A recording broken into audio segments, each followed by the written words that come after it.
welcome back to another video on the JJ Think Tank. Today, for the second time, I'm making a video, and this one will be about Psycho-Cybernetics. So Psycho-Cybernetics is a well-known self-help book.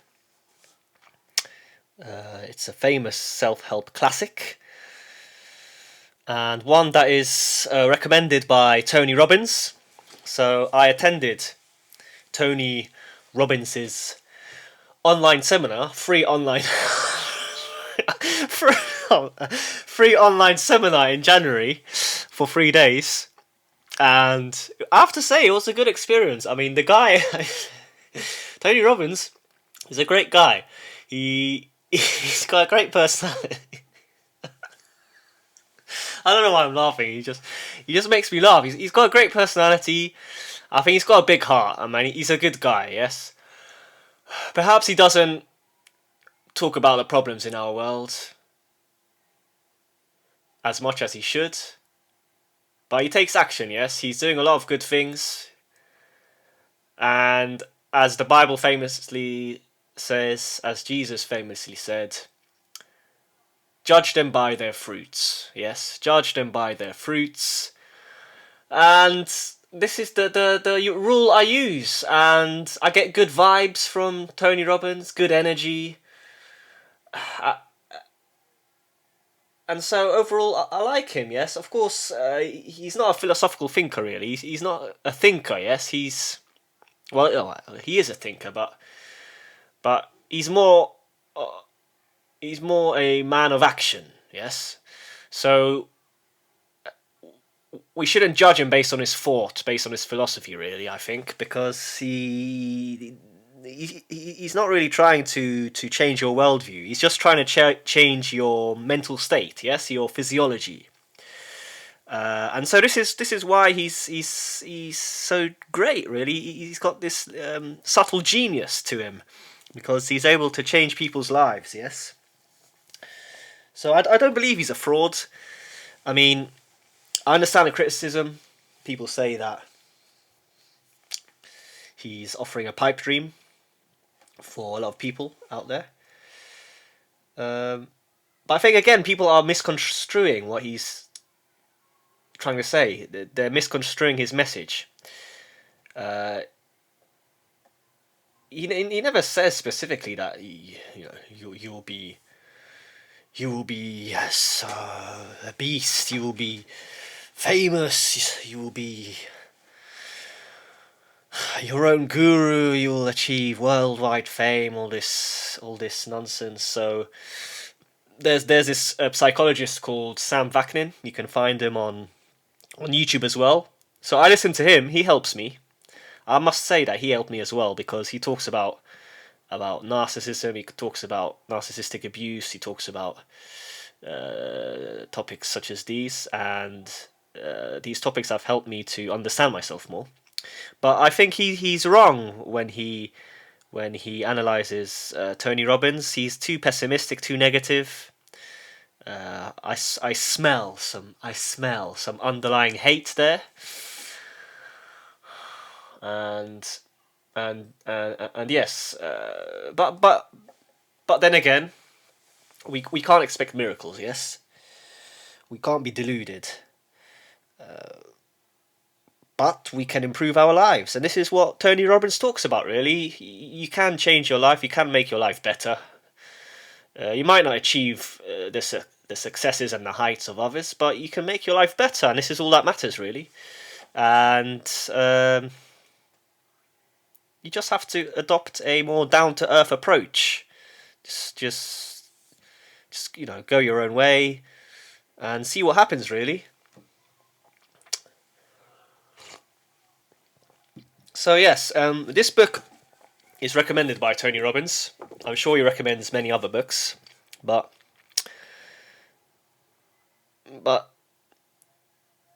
yes, since he recommended it, I thought, okay, I trust him, because as I said just now, he had a good impact on me. So I trust his judgment. And I heard about this book from other people a few years ago. I've heard this book. Um, I heard this book being recommended by many other individuals and personalities. So I thought I'll give it a shot. Yes, one of my friends also recently read it, and he recommended it to me. So I thought, okay, why not? Let's give it a shot.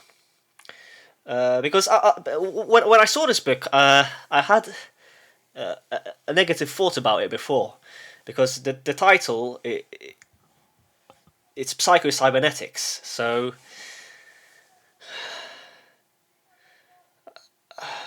I thought it talked about how humans are like machines and how humans are like robots, and this fundamentally is against my worldview. I don't think humans are like robots. We're human. Yes, we're special. But having read the book, I noticed I was wrong, and what psycho-cybernetics refers to is basically this kind of some subconscious mechanism that we have that acts like a machine, we could say, like a self-directed missile that needs a goal, needs a purpose in order for it to be activated. And like a self-directed missile, it adjusts its course along the way. So this is one of the key thoughts in this book. There are many other thoughts, and a lot of these thoughts I found in other books, in other self-help books.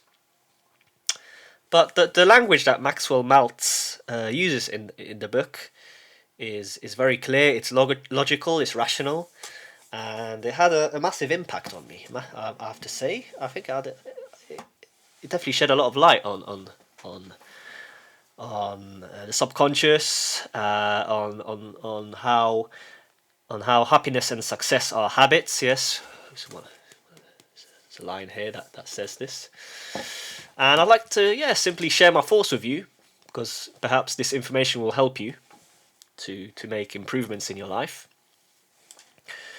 So let's go through it. Yes, this is my article on Medium. A man is walking up towards the light. We are all on this path. Yes, we're slowly drawing closer to the light. Yes, we're always in between darkness and lightness. Yes, but we need to go towards the light. Yes, and I began my article with this quote by Maxwell Maltz, and this is what he said. Yes, conscious effort inhibits and jams the automatic creative mechanism. So let me repeat that.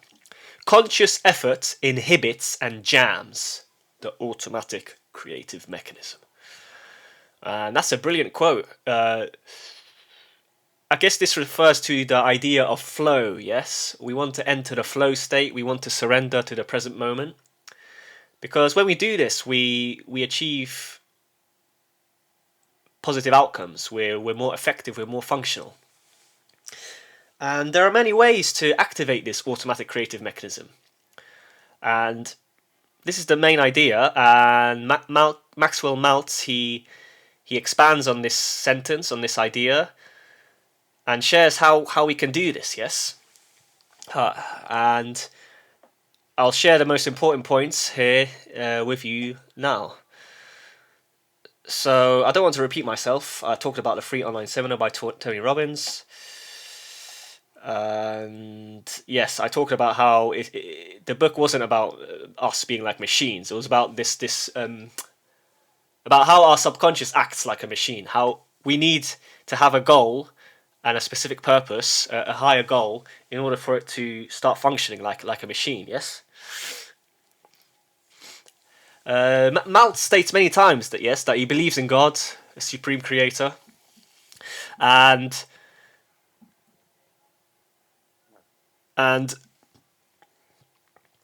he refers to the Bible. He provides certain passages from the Bible and the sayings of Jesus to perhaps back up his ideas, to give some context to his thought. So one of them is about how man was made in God's image. Yes, this is a key quote in the Bible, a key passage. Man was made in God's image, and it's a deep thought. Yes, it's an interesting idea, and Maxwell Maltz expanded on this passage from the Bible by referring to our self-image that we create. Yes, because we constantly create a self-image of ourselves. We can think positively about ourselves and negatively. We obviously want to promote positive thoughts in our brain. And when we have these positive thoughts, we are able to polish our self-image. And this self-image is a reflection of how we are made in God's image. Yes, this is kind of how I understood it. Perhaps I'm wrong, but this is what I thought. So yes, this was one example. There were many others, but I think this was the key one. Yes, our self-image. How we need to kind of polish it, and by polishing this self-image, by not thinking that we are useless, that we are nobodies, we start to take action. We notice that, okay, we may be small, yes, but every single human being can have an impact, yes, however small. You can have an impact, yes, even if you're following it is not massive, it doesn't really matter. You can make a good impact on other people's lives, on your own life, by adopting, yes, this mentality of being more positive. So yes, that's the first point. I'd like to talk a bit more about Maltz. Yes, so Maltz, he was a surgeon. He was a plastic surgeon. So he performed surgery for people who had deformities on their face. But he noticed that even when they obtained this beautiful self-image, yes, with plastic surgery, they were still insecure. They were still insecure.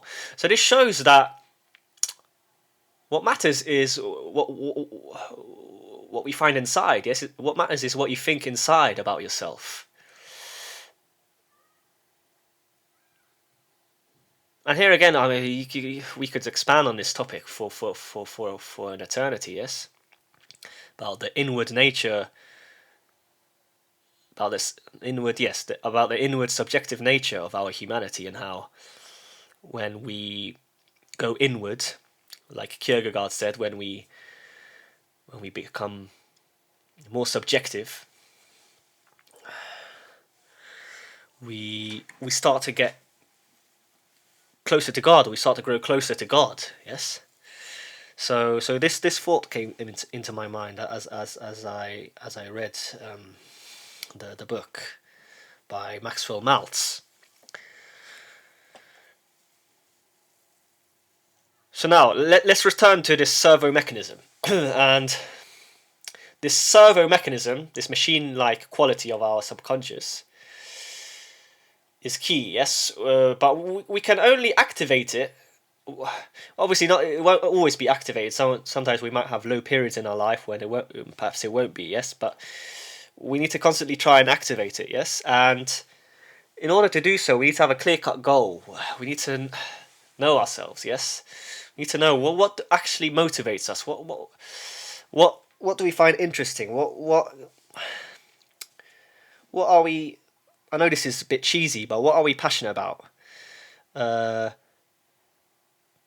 lot of people are against the view that you should follow your passion. That if you follow your passion, you'll end up broke, you'll end up without money.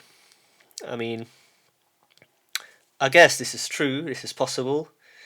It can be a risky move, yes, but if you don't, then what's the point of doing something else if there isn't that inner drive there, right? Because, for example, I'm doing this YouTube channel now, I'm writing, I'm reading. I'm doing all these things because I'm genuinely kind of passionate about these topics that I'm sharing. Otherwise, I wouldn't be able to do all of this.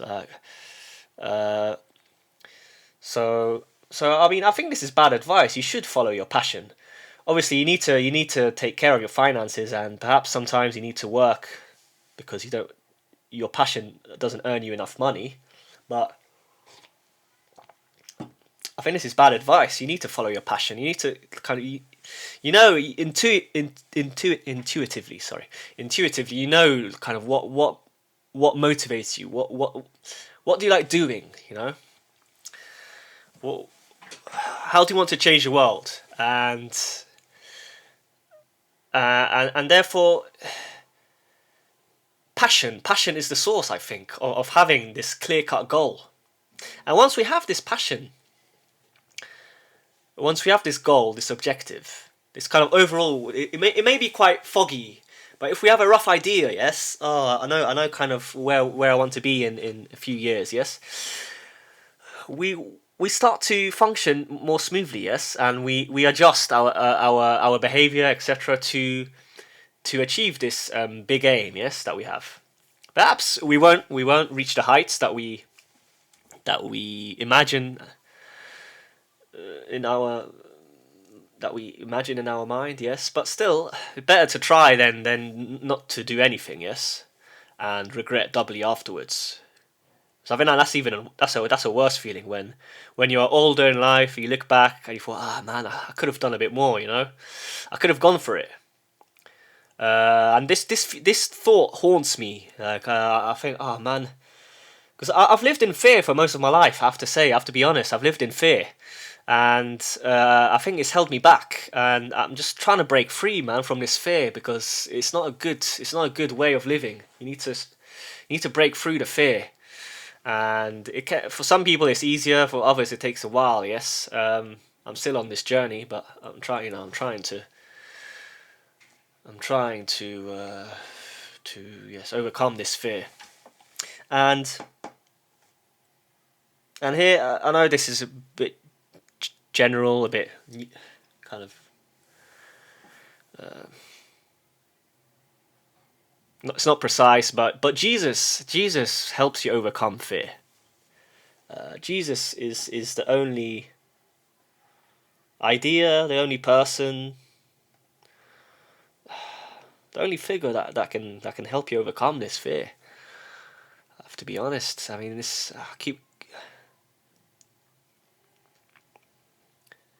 what has worked for me so far in life. Really, I've tried to remember God, remember Jesus. I'm trying to follow in Jesus' footsteps, and and do the best I can. But anyway, yes, so this servo-mechanism, it's like a self-directed missile, and it adjusts accordingly to our goal. So when we feel that perhaps we are not on the right path anymore, we're deviating slightly, this servo-mechanism found within our subconscious allows us to go back, yes, to reach the same path again.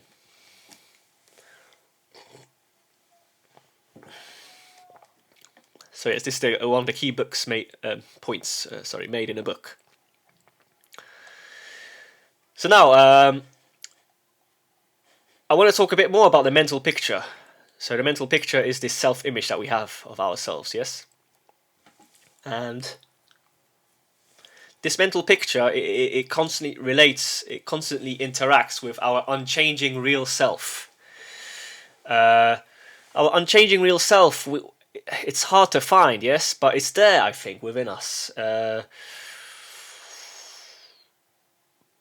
perhaps we don't notice it all the time, but it does exist. And this mental picture, it's a fainter.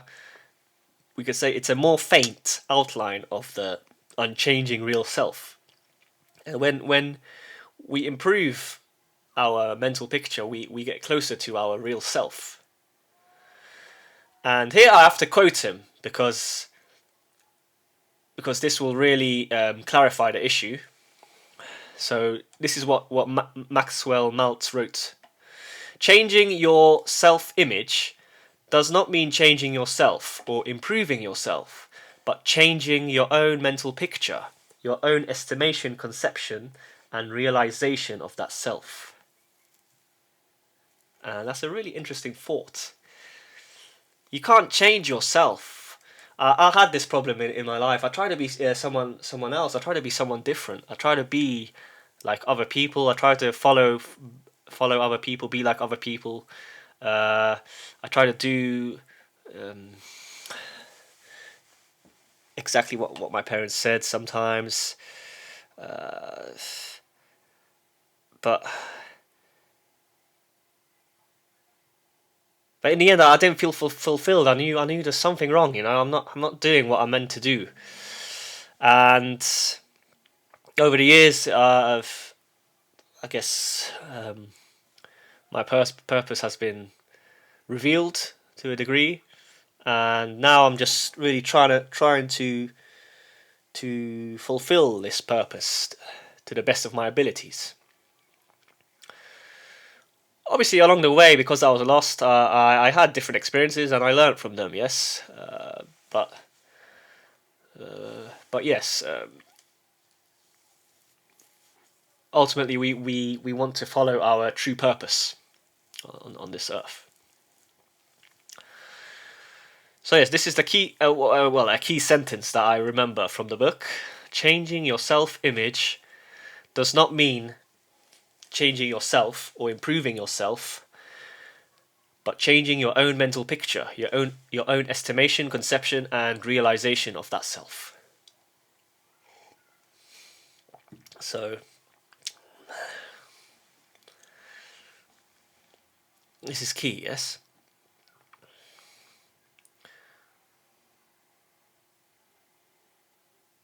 And again, going back to the subconscious, we can tap into the subconscious, yes, and let it work freely. I think meditation is a good way to do this. Praying. If we pray, so I repeat a prayer, a simple prayer called the Jesus Prayer, and this helps me to access the subconscious mind. And when we access the subconscious mind and start to let it work freely, life becomes easier, more bearable, yes. We stop trying to control outcomes so much. We stop trying to perform for others. But instead we remain kind of authentically tied to our real selves. And you're better off doing this. There's no point being fake. This fake it till you make it mentality, I've always been kind of against it. I guess everyone's different. Everyone's a bit different. I guess for some career paths, this fake it till you make it mentality, it helps, yes. But eventually, I think it's not the right strategy, really. And yes, so moving on anyway. So again, this idea of flow, because I equate this sentence of Maxwell Maltz to the idea of flow. Because if we have this flow, if we are able to access this flow state, then our automatic creative mechanism can be unleashed. Yes. And there's actually another famous book called Flow, written by a Hungarian American.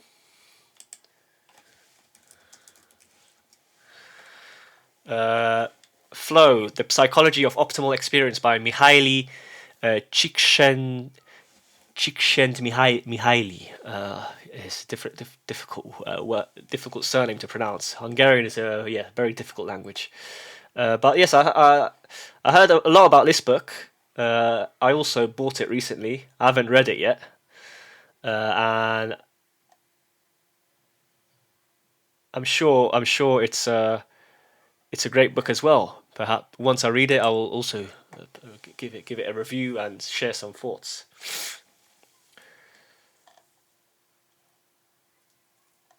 So yes. Now, how can we access this flow? Because all of what I've said so far is quite theoretical. Yes, it's not very practical. So one way we can adapt this flow is by doing one thing at a time. Multitasking is not good, and we can think of this by imagining an hourglass. So an hourglass, obviously, it contains sand, and the sand moves from the top part of the hourglass to the bottom part. And in between, there is a thin section that allows only one grain of sand to pass through at a time. And this is how we can think. Well, this is how we can interpret the idea of doing one thing at a time.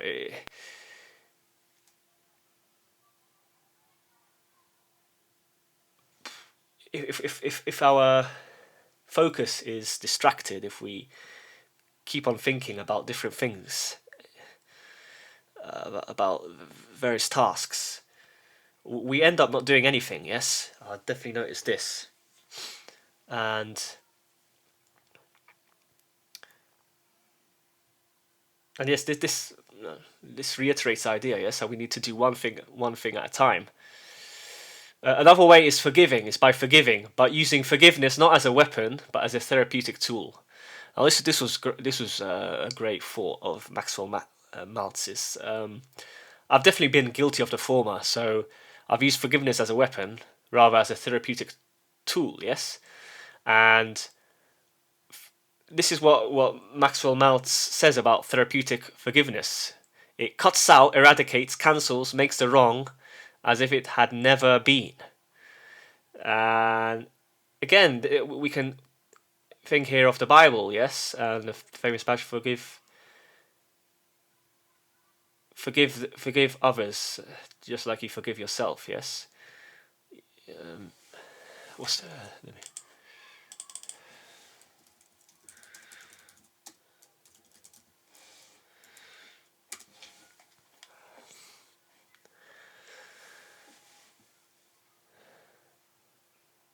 Yes, we can't keep grudges. Yes, we need to forgive, and this frees us up. This frees us. I've noticed this as well.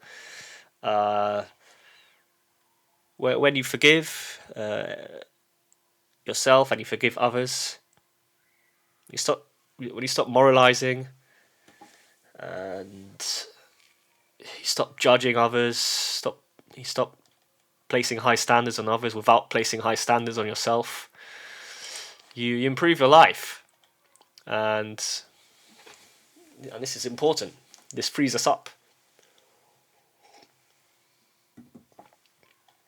Now, a next key point, and this I had such a problem with this. Now I don't really have one. Well, not one. What am I saying? I don't really have this problem as much anymore. But it's about carefulness. And when we are too careful, we're too kind of preoccupied with towing the line, with being good, with being nice. Yes, with perfectionism, with being perfect. It actually leads to more anxiety and inhibition. You actually don't end up doing anything. And this is the worst. It's better to try and fail than to not do anything, yes? And again, Maxwell Maltz, he provides kind of an image to help us understand this and why we need to avoid it. So when you're trying to thread a needle, sometimes when you're about to thread it, then your hand starts to shake, doesn't it? Because the pressure gets to you, right? And then you're unable to thread it, yes, and you're back to square one. I like this. I like this idiom, yes. So I use this. I use this often. Back to square one, meaning. Back to square one is an idiom meaning to return to the beginning of a process or project because the previous attempt failed, requiring a total restart. Back to square one. I mean, yeah, this is why you just need to start. You need to begin. You need to write that first article, or just start playing that first song on the piano, or reading that first book. You just need to start. Whatever you want to do, you just have to start. You have to begin. And as you go along, you'll notice that things are improving. But they only improve when you take action, because when you ruminate and think, then nothing happens. It's only when you kind of retrospectively kind of look back and think. It's at that specific moment where you realize, oh, okay, now I can see I'm making progress. So the important thing is just to do it. So if we are afraid to make an error in front of strangers, we will never take the risk. This is key. We all make mistakes. We're all sinners. So we know people will judge us. Some people will like us. Some people will hate us. It's just life, isn't it? But so why not just take a bet on yourself, right? And do what you know has to be done to make your life better. Now, a next brilliant thought, an idea that I liked in the book, was the idea of imaginary strawmen.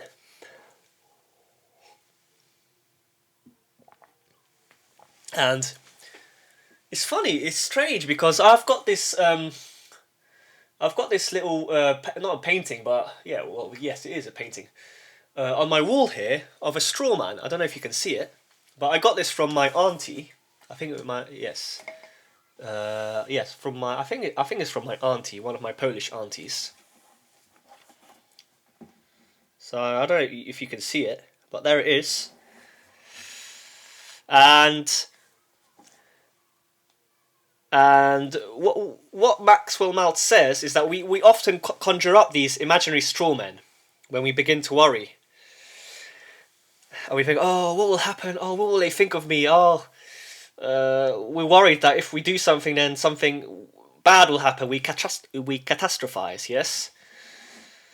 And again, this is bad, yes? This is not good, because again, this prevents us from taking action. And we need to fight these imaginary straw men. Not fight. I mean, I'll just contradict myself. You shouldn't engage in this dialogue with them. You just need to let the thought pass. And once the thought passes, afterwards you realise that you were just being paranoid. Yes. And linked to this is the key insight from neuroscience, I believe, that our nervous system cannot tell the difference between a real experience and one that is vividly imagined. So this sentence, it's related also to a Stoic principle. I don't know which Stoic or Stoic philosopher said this, but he said. We often suffer more in imagination than in reality. And that is so true. I mean, I was in this world for so long. I kept imagining, I kept being scared, I kept imagining these frightening scenarios. And it just held me back so much. Reality often is not as bad as we imagine it to be, yes? So this is key. We need to stop fighting imaginary strawmen. We need to stop being engaged in a dialogue with these strawmen. Yes. So now I'm coming to a close. Oh, it's already been 35 minutes. It's been a long. Yeah, I've been speaking for a while. So this is a key idea as well, and it's how when we are in a crisis, often the best part of ourselves comes out, and the reason why this happens is because is this, when you're in a crisis, you notice it jolts you into action. You notice that finally it's time to just do something, just do it, as the famous Nike motto, just do it. At this moment, this moment in time, I'm thinking of just do it. Shia LaBeouf, yeah.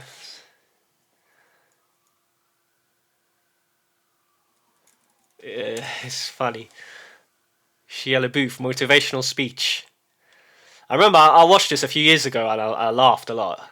Yes, he's funny. Do it!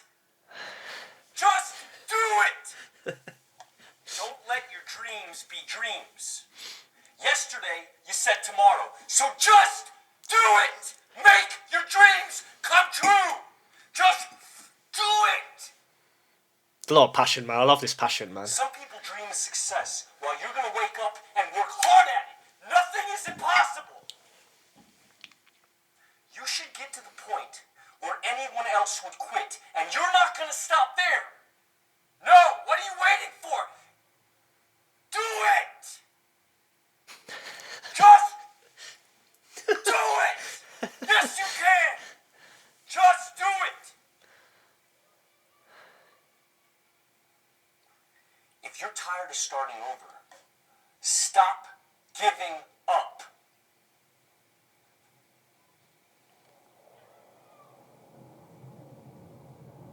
So I remember I often recall this. I often recall this video sometimes, and I think Shia LaBeouf he's actually converted recently to Catholicism, I believe, right? So that's an interesting process. That's an interesting event there.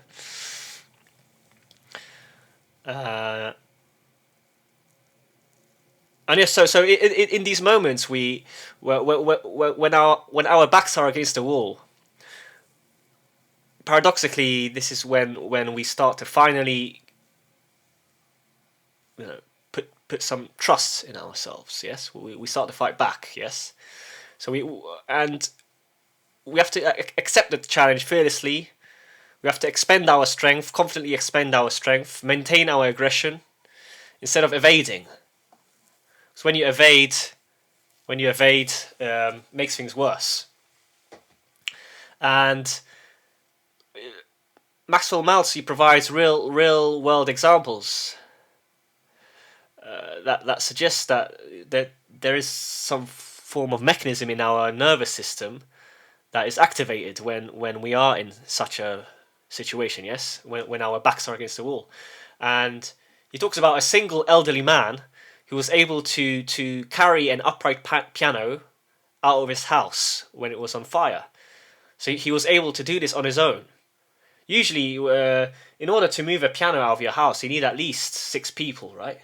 Or at least, well, not 6 actually, 3, at least 3 people, right? 3 or 4. But this old gentleman, he was able to do it on his own, yeah. So it shows that there's something in our nervous system that can be activated, yes. So, and yes, it's interesting. It shows that you should never give up. You should never give up. Just keep on trying. And yes, that's the end of my video. I recommend everyone to read this self-help classic. I'm sure you'll pick something up.